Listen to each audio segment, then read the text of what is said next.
The movie begins in a small town named Urana in Australia. 16-year-old Beau is cycling back home late at night when he hears a woman crying in a cemetery. She is naked, covered in dirt, and is asking for help. Beau is too scared to approach her, but he hides behind a tree and starts filming a video. Suddenly, he hears another noise and witnesses a man crawling out of his grave. This is followed by several more people appearing out of nowhere. Somewhere else, a police sergeant named James gets a call from an old lady claiming that her dog had gone out of control and killed her sheep. He goes to help her and reluctantly puts down the aggressive dog. The police station gets a call about a disturbance coming from the cemetery, and James, being the closest one to the location, goes to check for the cause. To his surprise, he finds the naked lady, who is very scared and doesn't know how she ended up there. Her leg is bleeding, hence he calls for medical help. A noise from another grave makes him realize that there are more people like her. Dr. Alicia arrives a few minutes later and helps the sergeant collect all the naked people. The strangers do not resist. Instead, they ask for help because they are terribly confused.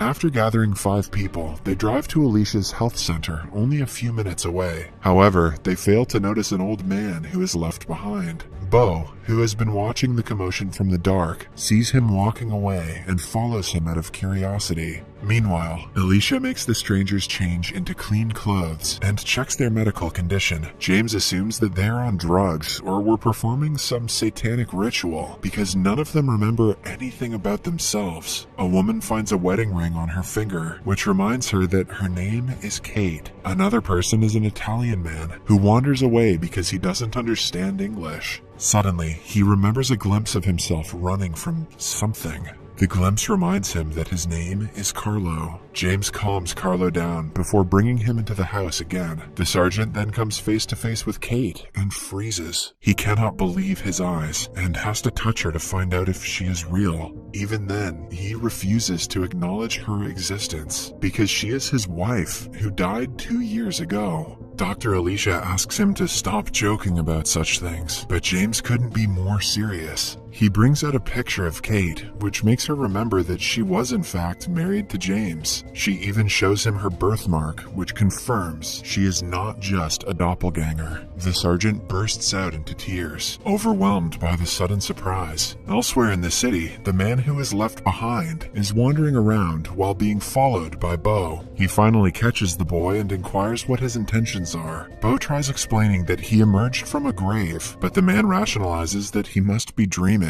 He introduces himself as Patrick and asks to be taken to someplace he can get alcohol. The kid doesn't want to tag along anymore, but Patrick forces him to. Back in the medical center, Alicia checks the database and finds Kate's medical reports. According to them, she died 2 years ago from breast cancer. Kate thinks it is ridiculous, so to get her in touch with reality, James brings her to her grave. There is a massive hole in it, which clearly means that she crawled out of it. Seeing her name on the tombstone, Kate panics and runs away. Before James follows her, his fellow policeman, Sergeant Vic, arrives to inspect the situation. James doesn't tell him about Kate or the cemetery people, not wanting to attract more attention to her dead wife. After that, he calls Alicia and tells her there are many empty graves in the cemetery, which could mean that everyone in the medical center is resurrected from the dead. She is asked to keep an eye on them until he finds Kate. At the same time, one of the resurrected sees the name Anna on a book and remembers that it is her name.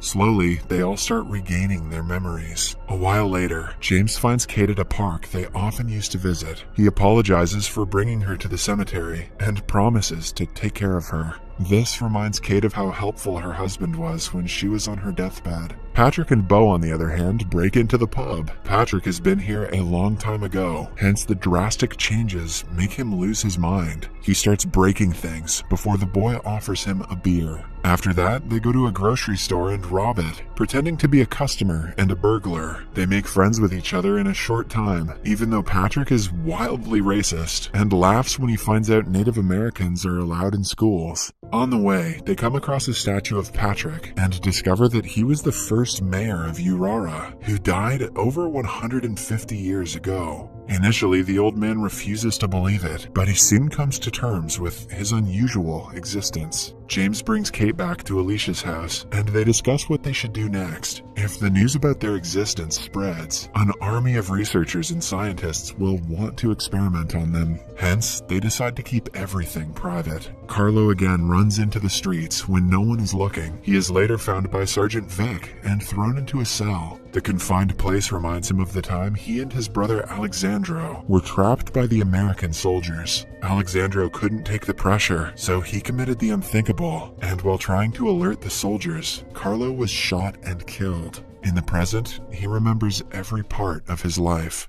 James arrives soon after, asking Vic to go home since it is not his shift yet. Vic thinks it is strange, but doesn't question him. Then, James brings Carlo back to the house with the others. Anna knows some Italian and can translate Carlo's sentences for the others. It turns out that he and his brother came from Sicily when the war began, but they were trapped in a prisoner camp in Urana. Anna understands what camp he is talking about because she was also alive during the same time. Alicia recalls that she has a 90-year-old patient named Alexandro Nico, who could be Carlos's brother. James offers to drive him to his brother's house, which is just outside the city. However, while crossing a bridge on the way, Carlo's eyes start bleeding. He screams in pain until his body decomposes and turns into dust. James can do nothing to help and just watches. He quickly collects the dust Carlos has become and returns to the medical center. The following morning, James and Kate talk about what happened after her death. By now, Kate remembers almost everything about her life. She wants to go home to sleep in her own bed, but James thinks it is better if she stays with Alicia for some time.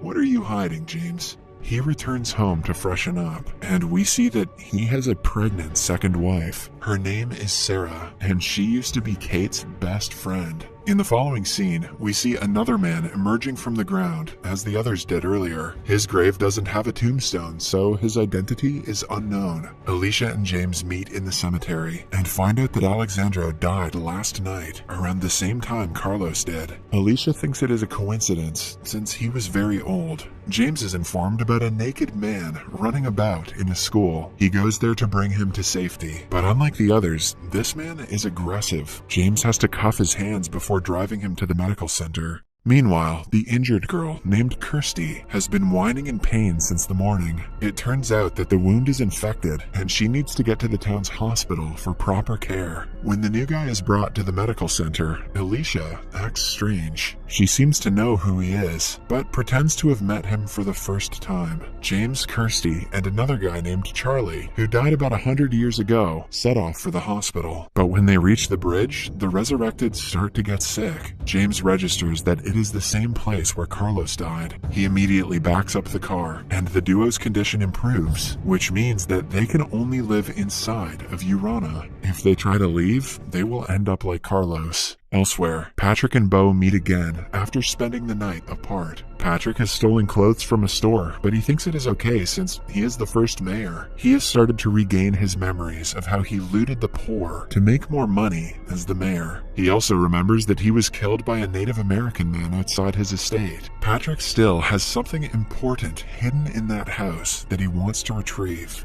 Anna and Kate go out for a walk and end up at the cemetery. Anna finds out that her real name is Maria, and Anna is her daughter, who died the same day she did. She cries on the grave, asking her to come back to life. When she calms down, they decide to go to James's house. They enter through the back door and don't take long before seeing a wedding picture of Sarah and James. Before Kate can brace herself, a pregnant Sarah returns from the store. The two quickly run away before being caught, but Kate is heartbroken.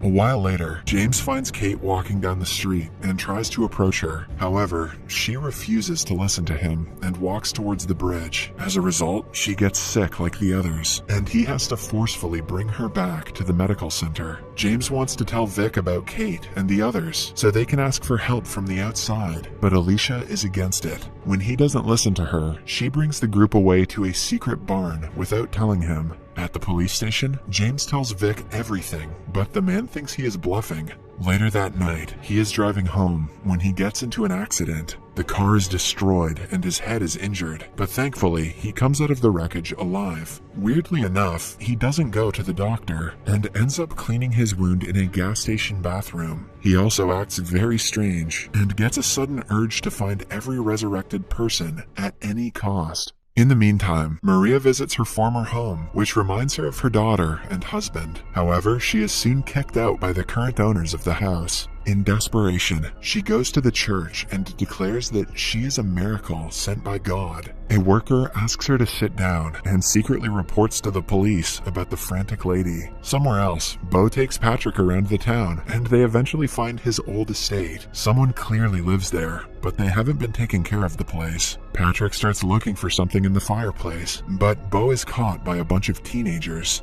They turn out to be Patrick's spoiled great-grandchildren. Despite knowing that the kid broke in, they ask him to sit down and smoke weed with them. A while later, their mother arrives, and they throw Bo under the bus to save themselves. The police are called, and he is taken away, while Patrick watches him from the balcony. He has a box in his hand, one that he was desperately looking for. James goes to the church and finds a crying Maria. He needs her to reveal where Alicia has taken the others, but she only agrees to do so if he finds out where her husband Leon is. James has already done background checking on all the resurrected ones and knows that Leon lives in an old age home. Maria meets her husband after all these years and is filled with happiness, but Leon calls her a whore.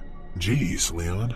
James discloses that the man has dementia, but Maria saw that he actually meant what he said. She then gets flashes of the past when she was inside a car with another man touching her leg. The man's name is Don Smith, who James recognizes as the owner of a car dealership. He and Maria go to Don and ask him about his relationship with her. To Maria's relief, Don reveals that he once tried to hit on her, but she slapped him across the face and walked away. After finding out the truth, Maria brings James to the barn where everyone is. He finds Kate alone and claims that he and Sarah only bonded because of her death. However, he is not ready to forget Kate now that she is back. When Kate suggests an official breakup, James panics and asks her to come with him. They drive to a house by the side of the lake that consists of all of her belongings. James bought the house after her death because he felt like the coffin was too tiny. Overwhelmed by everything, Kate kisses her husband, and the two make love.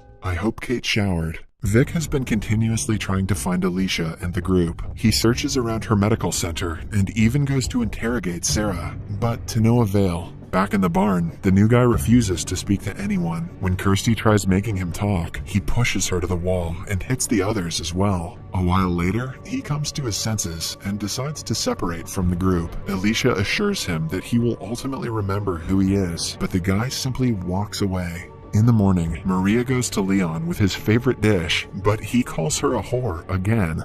Goddamn, Leon. The scene then goes into a flashback. Maria was always faithful to her husband, but he accused her of sleeping with Dom. He wouldn't listen to her, so she took the car keys and drove away in anger. But on the way, she realized Anna was hiding in the back seat. The car crashed, which caused the death of both mother and daughter. After realizing that she was the cause of Anna's death, Maria visits the cemetery and cries on her grave. Suddenly, she is approached by Vic, who claims that he is here to help her.